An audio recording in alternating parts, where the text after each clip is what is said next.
Hi everyone, my name is Lasya and I'm the community manager at Belong.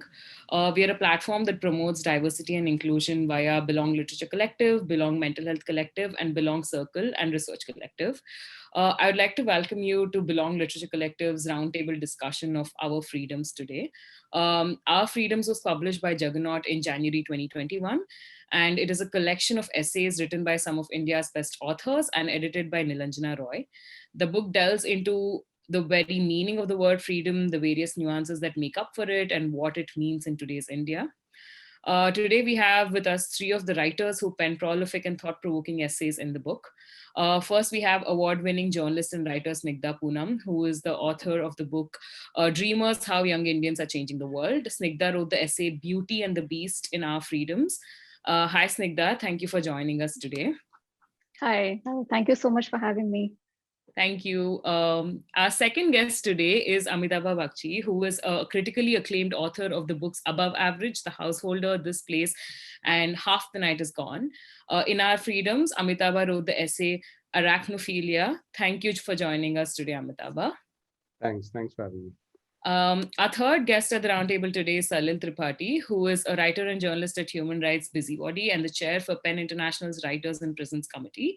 Salil is also the author of several books, including Offense, The Hindu Case, The Colonel Who Would Not Repent. In Our Freedom, Salil wrote the essay Emergency and Freedom. Thank you for being here today, Salil. Thank you. Thank you. So for the sake of this roundtable, since the book itself is, the title of the book itself is so defining, I thought let's ask some questions that may not give away too many spoilers, as they call it these days. I'm borrowing a little bit from some of the parts of the essays that Gautam Bhatia and Annie Zaidi wrote, where Gautam talks about how the freedom is not really something that can be achieved in its absolution, but it's a journey that you have to take nonetheless. And Annie talks about how words like love and freedom are not really defined until words that constitute it are abused, like words like dignity, respect, or kindness, etc. So from my understanding of it, the book was trying to delve into what the individual and the social and political definition of freedom is. What I'd like to ask each one of you is, what is your personal idea of freedom and how has it changed over the last decade or so? Or more, if you would want to give a larger political, socio-political context, and whether it could be personal or socio-political. If one of you can take it, Amitabha, let's just going alphabetically. No, I think, see, I'm a novelist, and my piece in the book is also fiction. So the kind of question that you've asked, I think, is better if the non-fiction writers amongst us start, and I'll come in on it later. Okay. I mean, not to put anyone on the spot or anything. Okay, so since we are going, if we are talking political, maybe we should give it to Salil, because Salil's essay was emergency. Yeah. And I was just going to say that the beauty of being a fiction writer is you can make stuff up. So you could have just done that. I know. I think it's really unfair how we got away. I will eventually make something up. Yeah, wonderful. No, I think it's a good question. And I think Nilanjana gets into the roots of what it is. And I think Annie is absolutely right, that you realize the value of something that in its opposition, and in my essay, I write also about that you realize what freedom is when it is taken away from you. And I'll focus basically on that argument that I was 13 or 14 at the time of the emergency. I was a kid. But I could sense how everything was different. People were shushing each other. People were saying, you can't say this. I still remember walking along the streets with some friends, school friends of mine, and randomly shouting liberty, equality, fraternity, because we were learning French Revolution at that time, right? And we thought it was a cool thing to do on June 27, 1975. And Professor Ukherjee, who is a very nice Parsi academic and who was my mom's professor at college, saw me and said, Chokra, khabar che, what are you doing? In Parsi Gujarati, he told me, somebody will hit you with a danda, he said. So I think it seemed like a very trivial incident, but I think what we take for granted cannot be taken for granted is an issue that comes on. In the American Revolution at that time, I think the remark is attributed to Ben Franklin. He didn't say that, but there is something to it that, the eternal vigilance is the cost of freedom or liberty. I think we have to constantly guard for that. It's very easy to say everything's fine until it's no longer ours. Yeah. Thank you so much for that, Salil. Snigdha, if you want to take that, since we're passing the ball. Actually, one of the lines that most struck me in the book, and I've been reading it in installments, so I read maybe a couple of pieces every installment, was a line from Salil's essay on emergency, and it was exactly, Salil, you spoiled it for me because I was going to say it out about, freedom is something that you value it more when it's taken away, or you realize that you don't have it once it's missing, and and it is that idea of freedom that defines the essay that I wrote for the book, even though I never spell it out, and it's only when I was reading Salil's essay that it came back to me that here is a woman who calls herself or called herself apolitical all of her life, didn't care कौन सा election है, कौन सी party आ रही है, had a business, had a family, and then suddenly a riot happens and everything's taken away from her. Most of all, her right to work, and that's when like her all these ideas that she never engaged in just keep like striking her as relevant. And so I mean, sorry to be repetitive, but I think it's that idea of freedom that's become more and more pronounced in at least India's social context in the recent times, and I'm really glad that so many of the writers in the anthology sort of weave their stories and their fiction around it. I mean, if there's any other idea that I can think of, it's equality. I think in my work, it's more that than anything else that it keeps coming down to. To just keep it simple, it's just the ability to have equal rights and equal opportunities in a country that you would call free, except that maybe I think we're only partly free as of a few weeks ago. We'll get to that later. Yeah, and so something. One of the great things about your journalism that I've seen over the years is how you tell so much through one incident and one story. You squeeze a universe literally into a microcosm, and just from the perspective of intersectionality, the issues you raise: religion, gender, income levels, class, political parties, and the various rights that are involved, and access to justice. I think your essay is truly marvelous, and I would urge people to read it. And I'm glad the book starts with it, right? Yeah, no, it's an excellent Thank essay, you so definitely. much. Well done. I just want to say one thing that, like, as a novelist, the way we approach it is that, I think the word opposition was used. And there is a kind of sequence of negotiations that are constantly going on, right? Every individual is undertaking these negotiations, and what kind of negotiating power you bring to the table depends on who you are. And, many different identity forms have already been mentioned here. I remember when I was a kid, I came across a cassette, and it was my mother had recorded herself singing a song from Rajnigandha, and the song has famous line, says, "Ye bhed tabhi jana maine, kitna sukh hai bandhan mein." And this completely flummoxed me, like the idea that there is happiness in unfreedom, which is a line from that song. And I kept thinking about it, and I kept thinking about how what would it mean to want to sing or repeat such a line, and what it meant for the lives of my own sort of mother. And when it's very close to you, you have to ask these questions. So, I mean, I guess for a privileged person like myself to talk about unfreedom is fatuous, right? I mean, there are many people much more unfree than me. I guess as a novelist, I just try to say that the stuff of literature is actually this continuing negotiation between freedom and unfreedom that every individual has to undertake wherever they lie in the various hierarchies and intersections that define our world. Absolutely. Yeah, I just want to say something to what he said about unfreedom, and there of us realizing that there are many more people who are more free than us, but also if you think of like freedoms improving or deteriorating across time, and I think that was one of your that was your question B.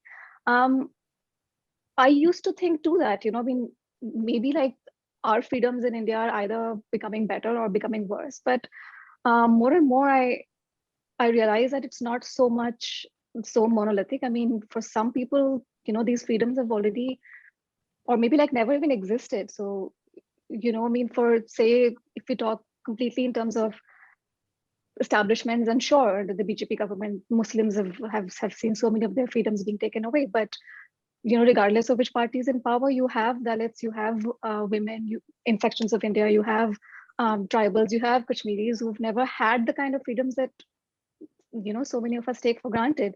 So I think freedom is so relative, and I'm glad Amitabha brought up that point. Yeah. Thank you so much for that. Actually, the conversation here reminded me of this one book that I was reading.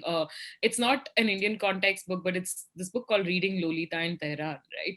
So it just discusses, it's a story that talks about how women are reading literature and trying to find alternate happiness, etc., and find a world within their world.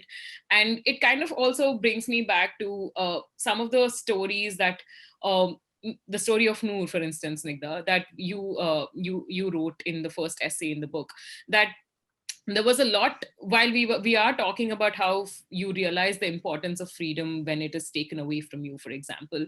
There's also this sense that comes out of some of the essays, not all of the essays, but some of the essays, and yours especially, that what I took away from it was that there is a sense of why is it that, one, we are realizing that freedom, the importance of freedom when it's taken away from us, but two, it is something that we are seeing in today's political context, and also it reflects in your stories as well, that there is a sense of happiness that comes when, after it has been taken away, and then you fought for it relentlessly and you got something, but that's not exactly the same as what you deserve, but something that's given as a compensation, right? And I don't just mean it in terms of the money that Noor receives or anything of that sort, but just there's a general idea of how much is too much, right? Like, so what would be your perspective on seeing freedom through that lens, right? That it feels almost like a secondhand giveaway kind of thing, right? Like it's a take, like you're just giving down something that is not something that people deserve. So is that something you think would change eventually over a period of time, or do you see that this is the kind of freedom that one has to settle for in today's age?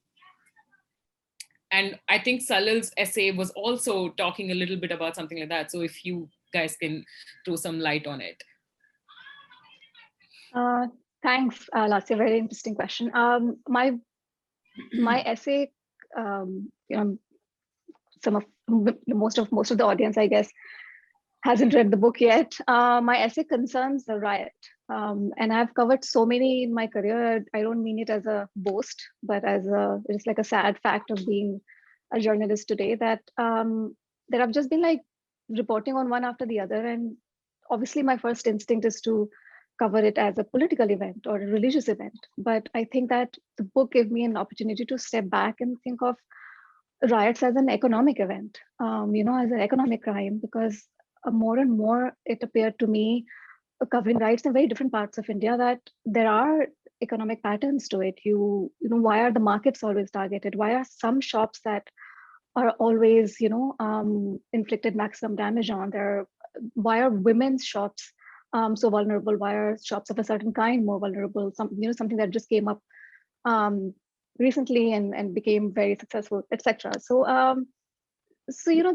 that made me aware of what it meant for her to lose everything economically, and that's what she kept bringing up. The price of everything that she had lost, be it a massage cream or a hair color, and how it was always the best brands, and brands were so important. I learned so much about L'Oreal versus Huda Beauty versus Crayola, and I can't even pronounce all these names.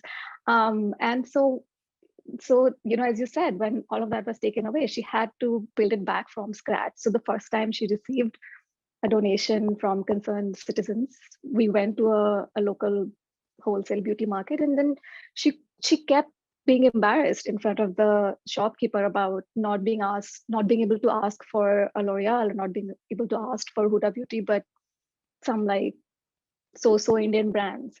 And so, but that was the compromise, and that's how that's how people build back their lives after a riot or after this kind of event. And no, I don't think it'll ever be more than a compromise. I mean, is a sense of achievement, sure, because you're able to, really sort of, not giving away too many spoilers, but I mean, she was able to get back on her feet, to build her beauty parlor, every massage cream to every nail polish, but it'll never be the same until she can get back to what her beauty parlor originally was. So and I hope that she doesn't. Yeah, and to just build on that, I think another great thing about your piece is the callousness and the heartlessness of the state. I Yeah. mean, you describe the bureaucracy so well, and some of these wonderful vignettes where you talk about how you go into a government department, you never know who's what, and now it's even worse with people wearing masks. So these little touches really what makes the essay shine out. I don't want to give away secrets, but I have to explain. Yeah. Do that. But more, another substantial point that, since you asked me the same question, I wanted to talk about was there's a confusion in most societies between rights and privileges.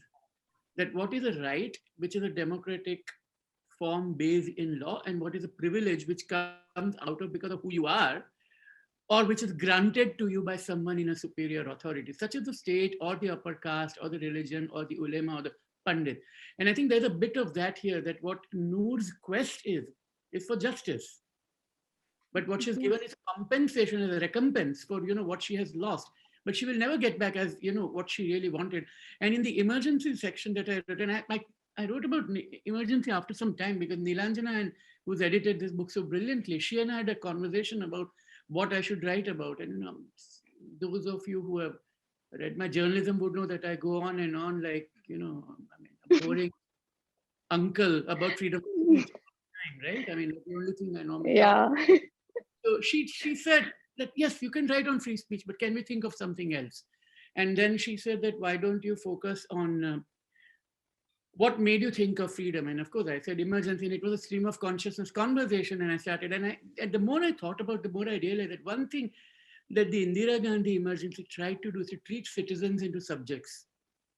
And by saying that you have certain privileges and you have duties. In fact, there was a lot of conversation that Sanjay Gandhi talks about duty. And I think Gyan Prakash's book goes into that. And I'm not read Christopher Jeffrey Lott's new book out on the emergence, but I'm sure that goes into that too. That, what you think is your right is actually something that is granted. And the most callous part of it was the ADM Jabalpur case, where you have the Supreme Court of India essentially saying that, what, you might not even have the right to life in an emergency. So what we are born with, the most fundamental right, is replaced as a duty. And I think that's one of the things that's worth bearing in mind when we try to negotiate our understanding of freedom and where we belong and what it means for us. Yeah. Salil, I just want to say one thing on this. So, if you take 1975 as a point when citizenship is sought to be, replaced in a big way by subjecthood, that means you are saying that there was like a 20-something year interlude when there was a notion of citizenship in this part of the subcontinent. And there's a unbroken history of subjecthood that goes way back into the past before that.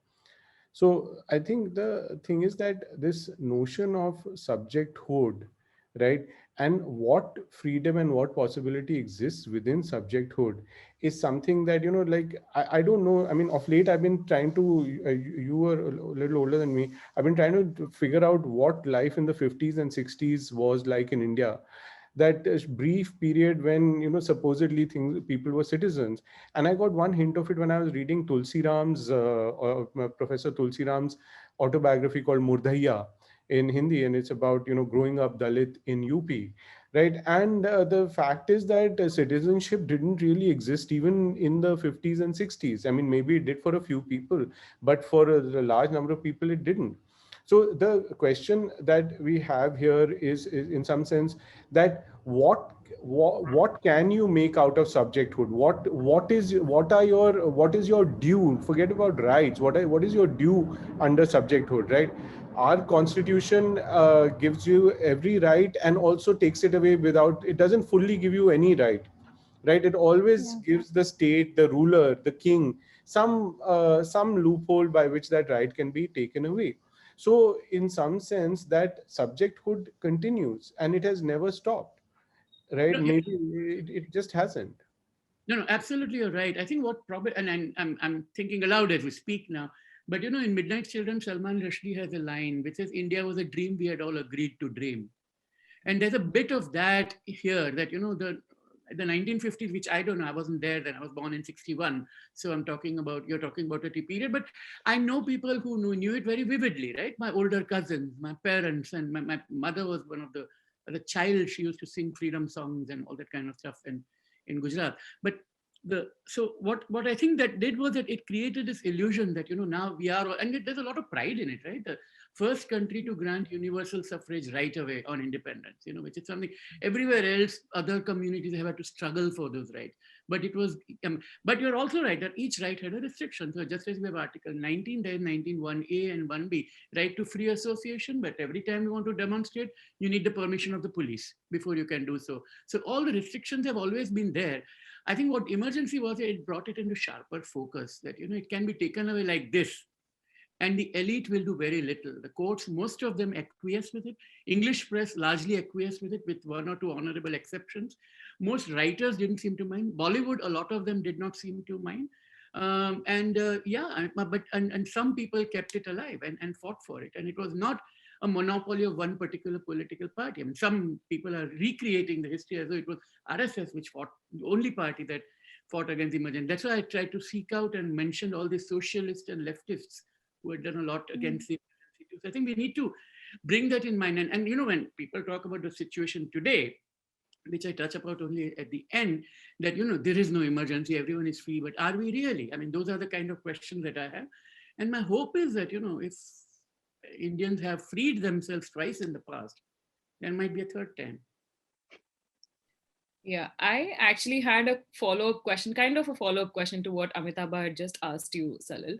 And I think I feel like I'm the youngest here. I definitely am. And the Yeah, you perspective shouldn't doubt that. I'm definitely the youngest. The perspective that you brought in about the emergency, right? And this is something that people have been casually tweeting about, right? Oh, we have another emergency, etc., etc. And my idea or my definition, my knowledge of emergency is really because I read books or like I've seen documentaries or something like that, right? And for me, it was always important to understand in these times what it felt like being there, right? So I asked my family members, and they are really like, they grew up in South India, and they're like, oh, it didn't affect us that much, but Sanjay Gandhi did this. Okay, so there's that one thing that they'll tell me about. So but reading yours gave me that perspective of how people were feeling gradually, right? Like how that onset of what it had led to had happened.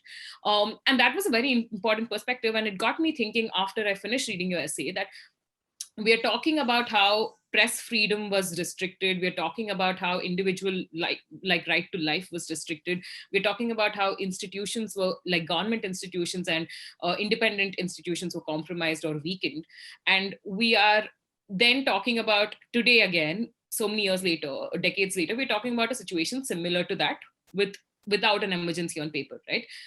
My question is, how does the cycle work? Do you think in the 30 odd years in between, the cycle the press has become independent again, or people have regained that sense of life to right to life, or it's as we know, it's big, like tyranny or authoritarianism is coming in cycles, right? So what has happened in between, do you think? Could you give us a perspective on that? Like where does our freedom stand in between, through the liberalization, through different governments, through the UPA, the first Atal Bihari Vajpayee government? How did it change? Yeah. So we always had bad laws, I think, on statute. And some were colonial, which in independent India did not get rid of. Some of them were made worse. And some of the horrible laws, which because of which so many NGOs are in trouble today, the FCRA, for example, or the laws which have kept people like Varavara Rao and others in jail. Of course, Varavara is temporarily out of it. But all of that actually goes back to laws that were framed earlier by earlier governments. What the current government has done is actually sharpened and used it because they're there. The tools are there. And what has happened is, nothing ever repeats completely the same. And I keep going back to this essay by Umberto Eco called Ur-Fascism, which was in New York Review of Books in 1995, where it comes up with these characteristics of what leads to fascism. It never comes back in the same form. It doesn't always come in black shirts and, and jackboots and marching together. I mean, it may be white and khaki, it may be saffron, it may be green. I mean, it really depends on how it comes.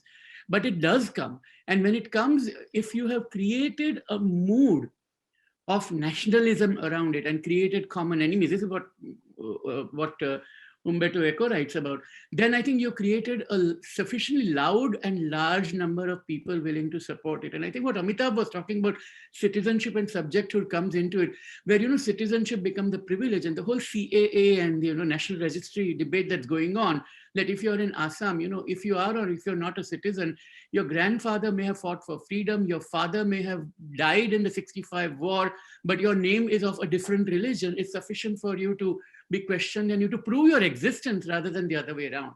And it's not like invoking, the Article 356 for the emergency again, but in essence, that is what's being done. And you can always take a very legalistic view that it is not the same, but it's measuring those aspects of it is why Freedom House calls India partly free, which I think is a compliment. Yeah. Thanks so much for that, Salil. I actually want to take my next question to Amitabha.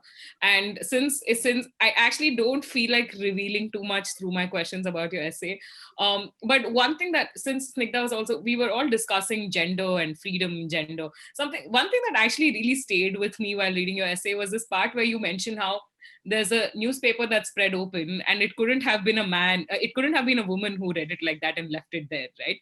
So I really found it very fascinating the way you started. Yeah, it's this concept of man spreading that just comes seamlessly into the essay. And that, according to me, is an act of freedom, right? I'm not as free to man spread as a man sitting next to me in the auto is. So it felt really good to like read something like that. And because your essay itself is called Arachnophilia and there's a web going on there, tell us more about what other different aspects you're trying to weave into it.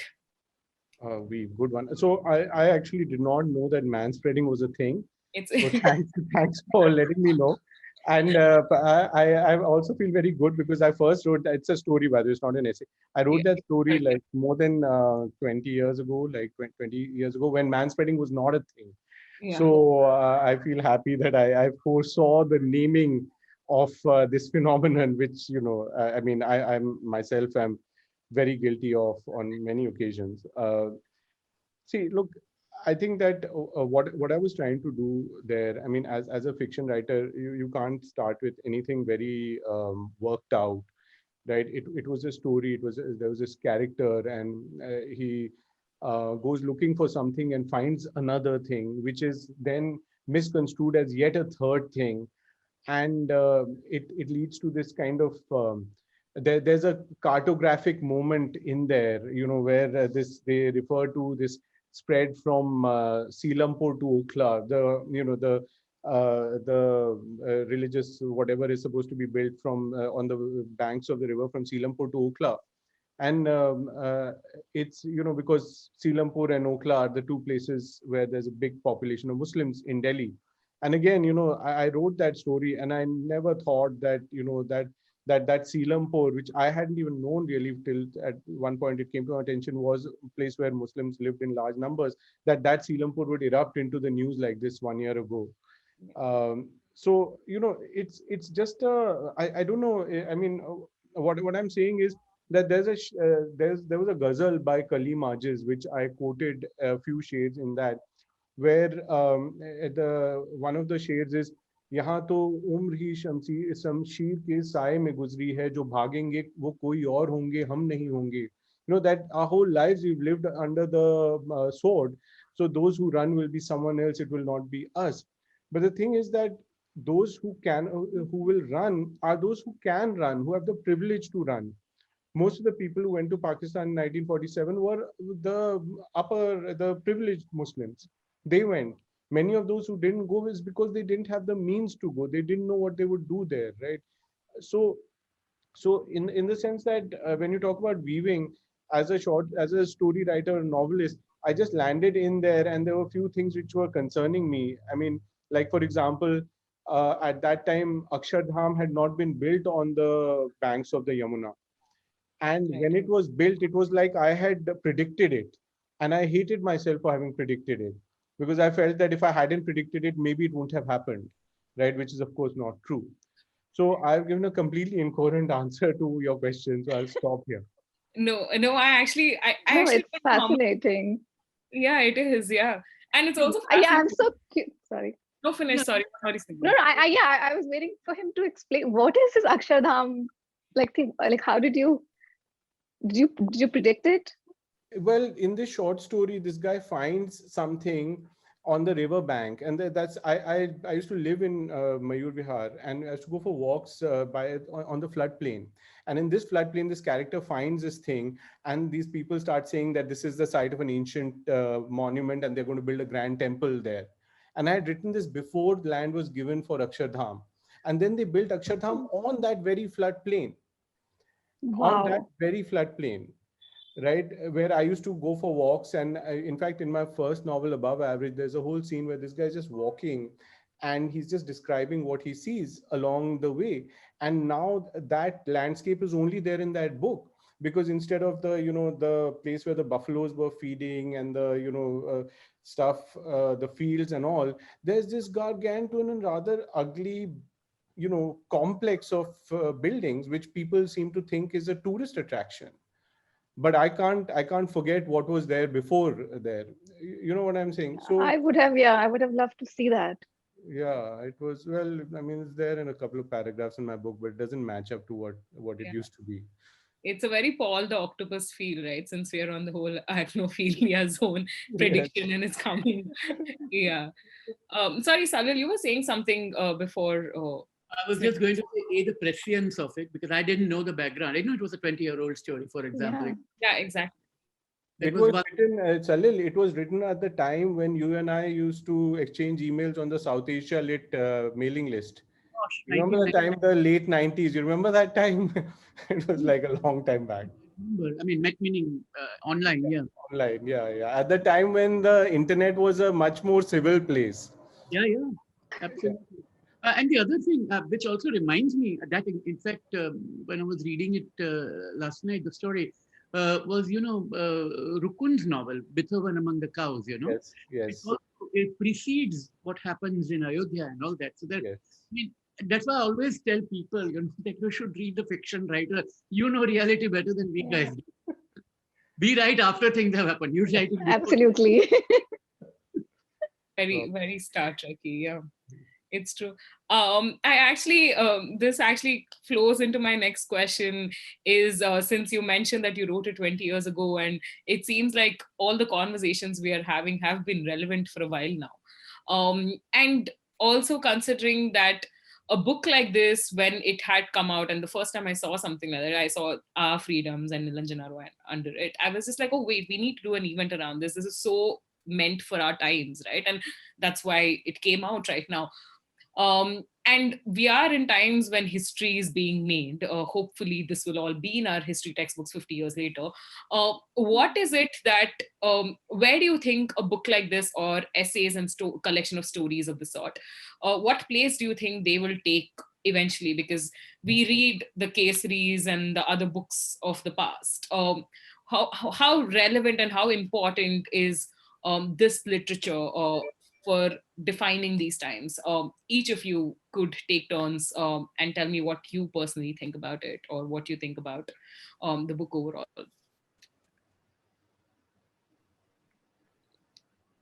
Anyone? Okay, who's going first? Snigdha, you can go first since you, yeah. I personally found it illuminating, and I still have to read so many stories and essays and poems. But even of those that I've read, like it's it's a marvelous editing job, and it's unfortunate Nilanjana is not here. But like you, I mean, when I first, got a copy of the book, I hadn't read any other contribution. I thought maybe this is about today's time, this time that we are all living through and complaining about. But there is just so much variety of thought and knowledge in it, and I think that and Salil and Amitabha spoke about it earlier. The fact that there is, fiction just gives you a completely different perspective to what's going on. I mean, essays like Salil's or Anchal's or Gyan Prakash's, I mean, those take you back to points in history that, like, at least I don't know enough about, and it makes you think that or know that worse things have happened and people have got through that, and the kind of resistance that people put up, and it's possible. So I found it very inspiring as well. And especially as a journalist, it was, I mean, there is just so much news and events, and I'm in the middle of it, to just take a step back from all of it to really look at things from such refreshing perspectives. I think that I can't stress enough the importance of a book like Art Freedoms. Yeah. Yeah. The perspective is what, yeah, which was great. Yeah. And Any, the other interesting historical perspective which Nilanjana brings, and I wish she were here, of course, today, is, in her introduction, she talks about the Dominico example, going back to the Santhal uprising, and to see the marginal stories. In fact, that's so critical and crucial. And again, I think again, like Snigdha, I've not read the entire book, but, Gyan Prakash's essay, which I have read, which shows us that, we tend to look at history too much from the perspective of the great man, the great woman, somebody around whom the story is woven.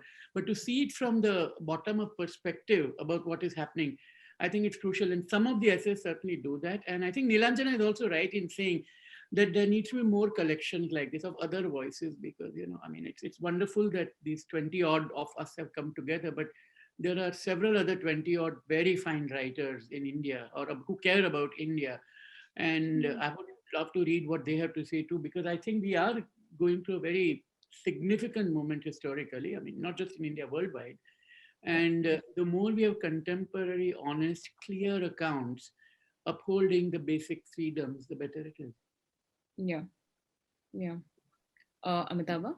Yeah, it's like when I was reading Salil's essay, there's a famous statement of Advani's after the emergency when he asked that, you were asked to crawl, why on earth did you bend? The thing with that is that everyone always tells you what the question was. No one ever tells you what those people said in reply. Because today it's like every time you open the newspaper or every time you hear these things like this thing about this Arnab or whatever it is, why on earth are you bending, why are you crawling? I mean, you've been asked to bend, why are you crawling? Right? The perspective is important. There's something fundamental about the way we are configured as a people, right? And that's not static. I don't mean that it's static, but there are continuities from history and there are disjunctions, no doubt. But it's funny how people have fallen in line again in a very similar way. It's not same as Salil said, but it's similar. So I guess the what these a lot of these essays do, from between the now and the then, the going back and forth, and the different kind of perspectives, the questions are being presented to you again and again, that ask these questions. And if you can ask these questions, then maybe you will understand something better. Maybe tomorrow what you do or what you try to do will be more meaningful, right? I mean, you asked this question, which is a very good question, which no one has actually asked it quite like that, that what happened between 75 and now? How did all this stuff come back? What fundamentally went wrong? I mean, it's like, is it that the economy went wrong? Is it that the dispossessed people, people of lower caste, had a moment and they came up and that disrupted the structures on which the Congress was ruling with a consensus? I don't know what happened. That may not be a bad thing, right? The rise of the OBCs and all is not a bad thing. It's a success story of the Indian Republic, right? I mean, today when Yeah. we talk about freedom and unfreedom, you have many more rape cases because many more rape cases are being reported. You have many more incidents about Dalit violence because many more Dalits are standing up for themselves.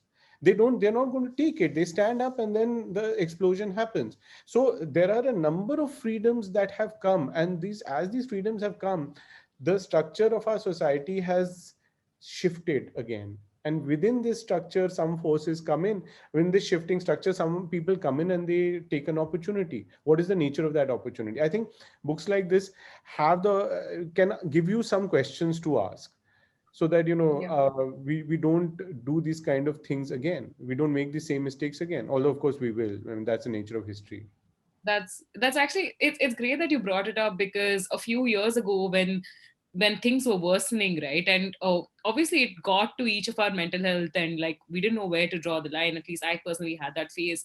And I happened to read, which Neerath, the founder of Belong, he had advised me to read this book called Identity by Francis Fukuyama, right, which is basically trying to tell you how every 100 or so years the world order changes, right, and we are in another phase of that sort, where every time there is a talk of liberty, or a talk of freedom, which spreads across the place, there is a opposite force that's trying to take over, right? So that's how right now we have globalization, or liberalization, and then we have a backlash coming right at it.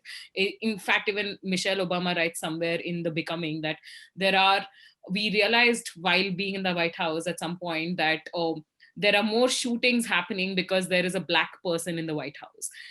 So it's really like an equal and opposite reaction, and that book actually helped me settle that definition a lot more. And I think that's where, like, I was really conflicted about institutions, for instance, and how are we degrading, or are we becoming better in the gaps between these backlashes, uh, after reading Salil's essay, for instance. So that's where that question of mine came from. So Yeah. it is always the equal opposite reaction, third law of motion happening, is one perspective I got from that book. And that's why I think, like, our freedoms add so much more nuance in the Indian context to what's happening around it.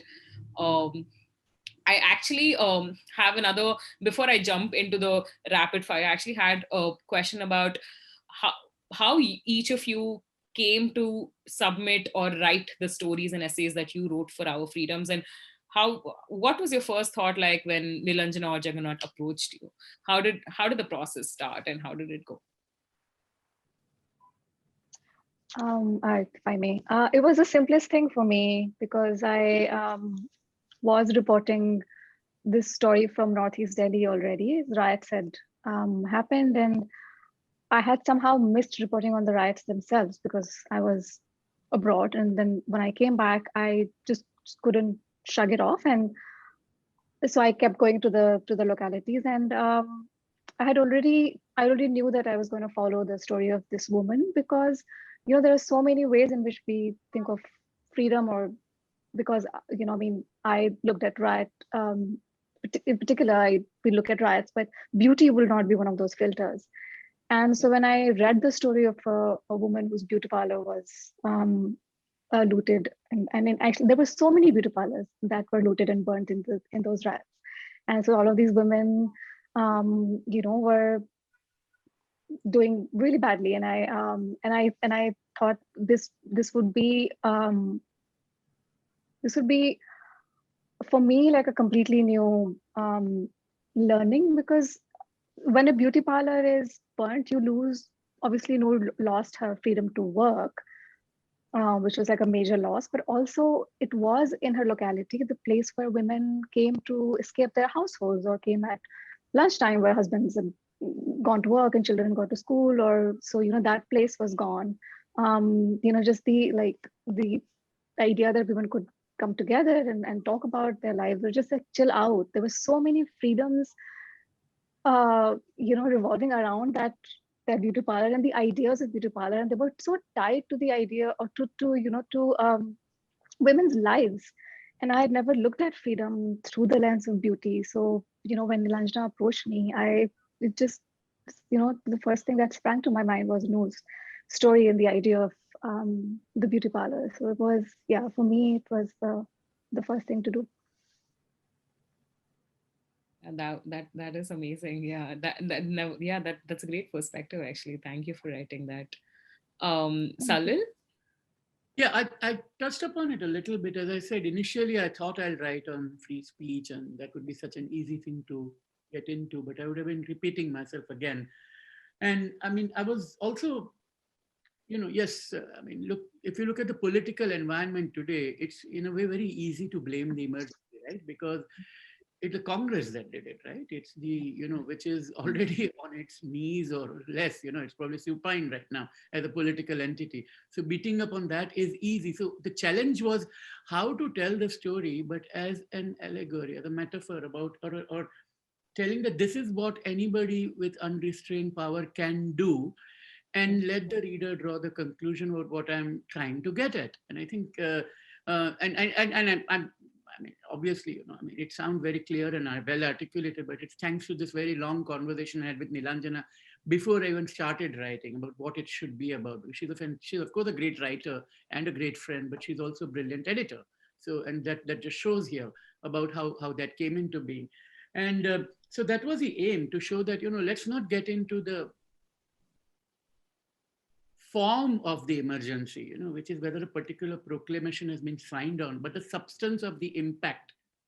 Because we too often say that it is not like that, because, it's like, whenever there is a lawsuit filed today against a journalist under the Sedition Act or under the 295A and all that, that, go to the courts, you prove your innocence there, or what. First of all, that itself shows a misreading of law. You don't ever have to prove your innocence. The other side has to prove your guilt.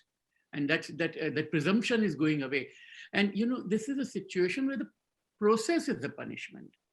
So, to say that, go to the court, then come back after, take Disha Ravi's story, or take Safura Zafar's story. I mean, the story after story of people who should not be in jail, who are in jail and are coming out. Now, you may say that it is not emergency, but it is unfreedom. Let's put it that way. And that's what I was trying to get at. All right. Thank you. Amitabha?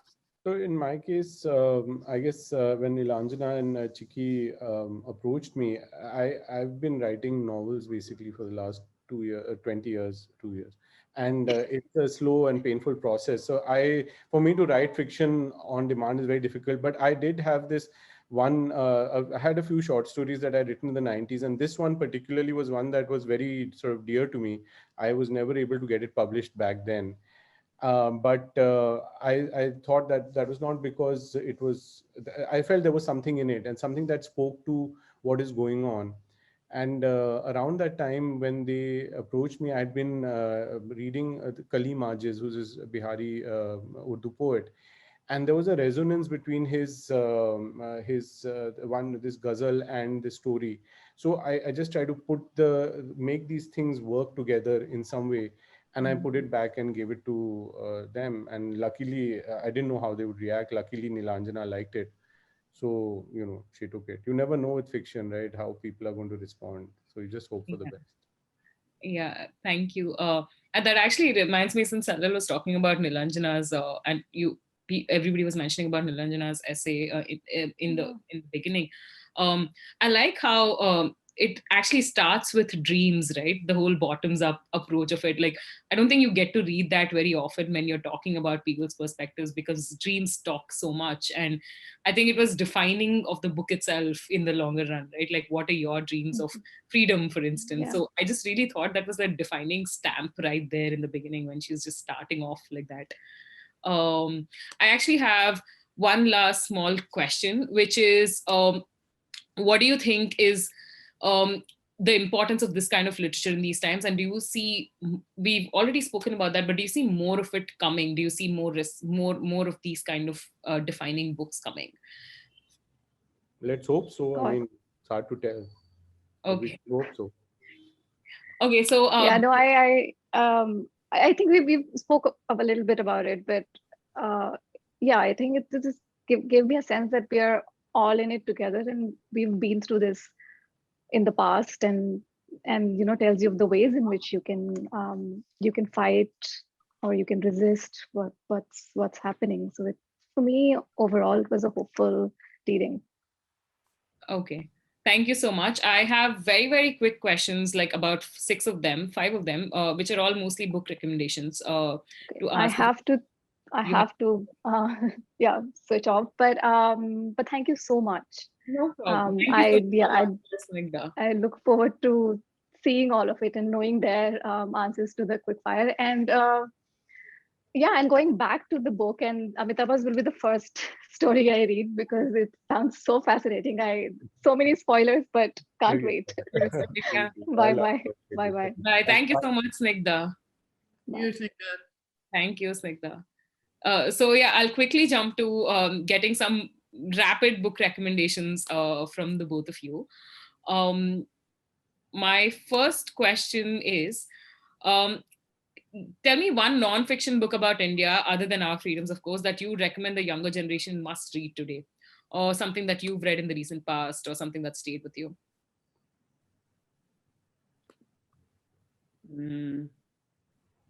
You could give me more than one also, that's okay. Okay, while Salil is thinking, I'll give you my answer, give him some more time. So I mentioned Murdhaiya by Dr. Tulsiram, his autobiography. It's in Hindi, but it's if you can read it, it's fantastic. It's about basically growing up a Dalit in UP. Very highly recommended. All right, thank you, Salil. Yeah, it's a tough one, because there's so many wonderful books that have indeed come out lately, which are non-fiction and about India. That I would recommend, but let me. You can give them all. We'll just take them all.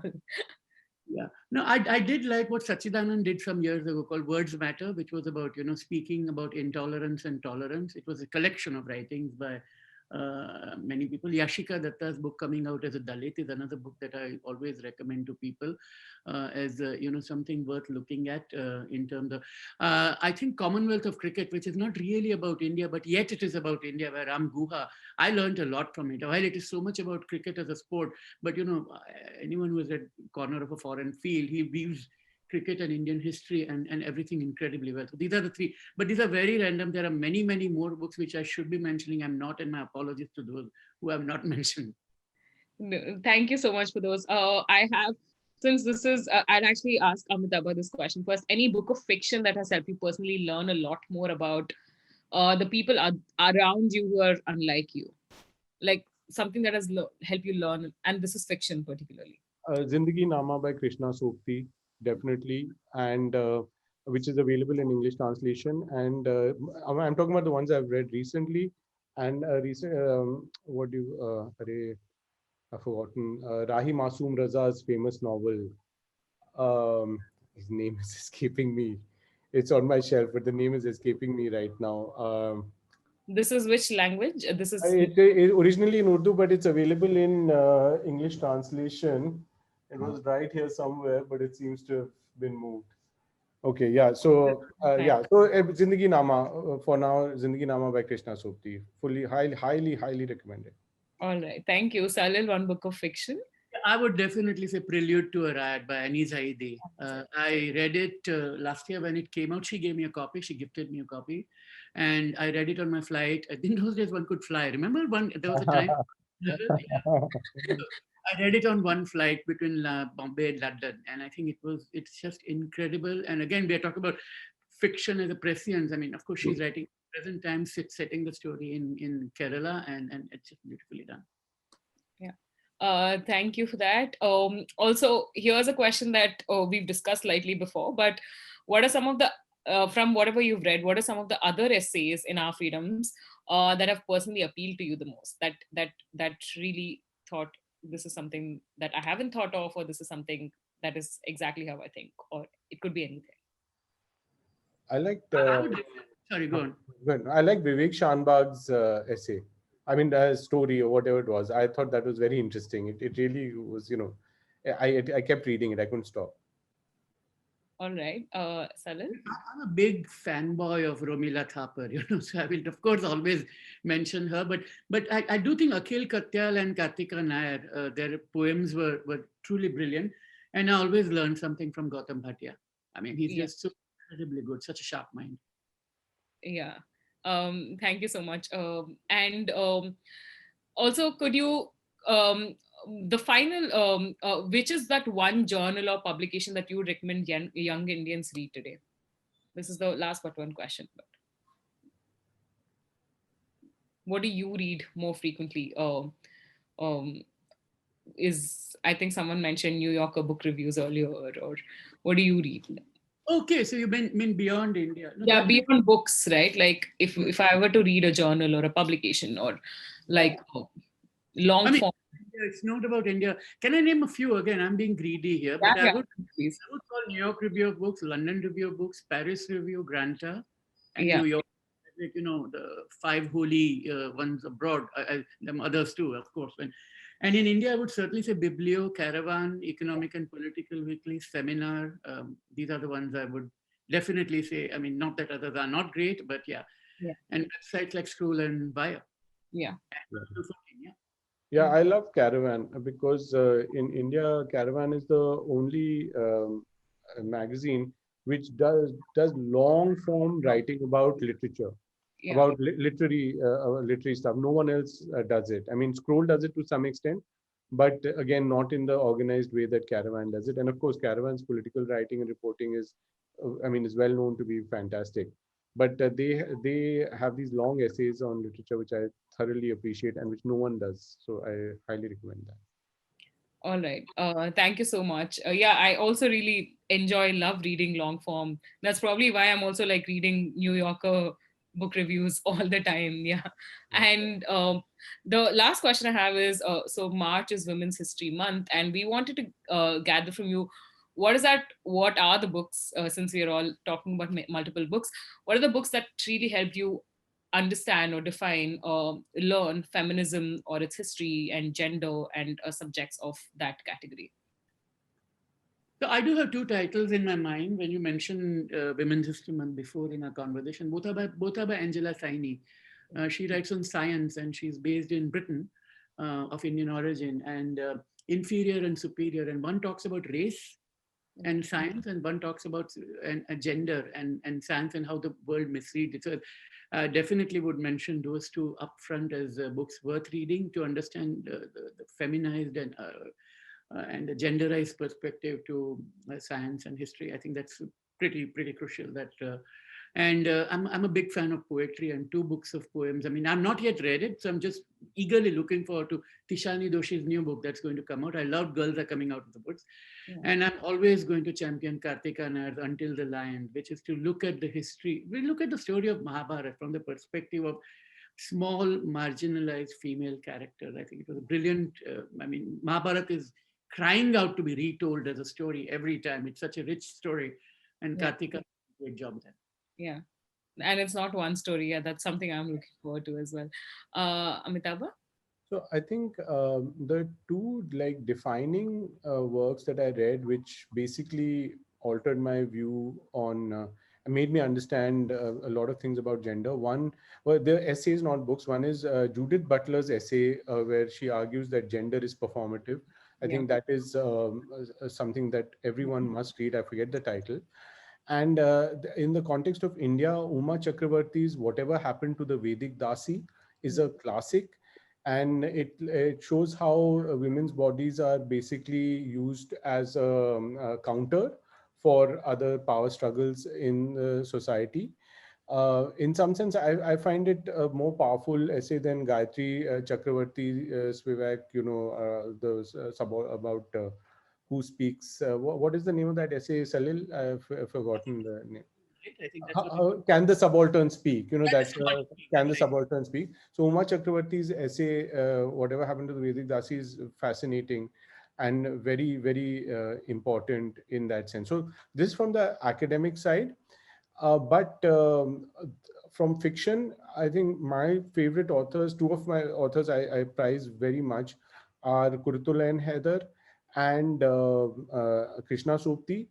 And the third subcontinental person who I think has taught me more about women than anyone else is Parveen Shakir, the Urdu poet. So I think if someone picks up Kurtul and Heather is hard to read, to be honest, but Krishna Sopti is not, and Parveen Shakir is very accessible even for an urban upper class audience. So I would say, yeah, these are some of them. There must be more, but this is what's coming to mind right now. All right. Okay, thank you so much for all the recommendations. We will take them down and keep them in mind, and take them down on paper, and like recommend it to our community as well. And also thank you so much for joining us today and having this amazing conversation about our freedoms. And would you like to? Yes, I was going to ask you guys. Which we should mention, because Belong has such a strong inclusiveness and diversity as an as its founding principle, and I would suggest Parmesh Shani's Queeristan. Of And course, Indian corporate scene is becoming more inclusive for LGBT space, and I think it's a fascinating book because of his own personal journey and his journey through Godrej. And I just thought it's kind of off topic, but not really. So I thought I should bring it in. Yeah, definitely. We're going to push for that recommendation in June when we are doing a Pride Month. So we are actually doing a reading challenge across the year when we are trying to get people to recommend books for us relevant to the month, right? So we actually did a author interview session with Parmesh on September 6th, for September 6th, when the 377 was to second year anniversary with Queeristan. So we will definitely keep that in mind and do the recommendations for June when we're doing the Pride Month. Thank you so much for reminding us about that, Salil. And I actually wanted to ask you both if there's something else you would want to talk to us, tell us about our freedoms as a closing note. No, not really. Just read the book and read other books and read critically. That's all. I mean, that's it. Read everything critically, right? That's the only thing one can say. I would just say, don't lose hope. That's all. Yeah. Yeah. Yeah. All right. Thank you so much for being here today, Salil and Amitabha. Thank you so much to the other authors, and also to Snigdha, who's not here right now. But thanks for joining us. Have a good day. Thanks, Lasya. Thanks a Thank lot. you. Bye, Salil. Bye, Lasya. See you. Bye. Bye, Lasya. Thank you. Bye. Have a good day.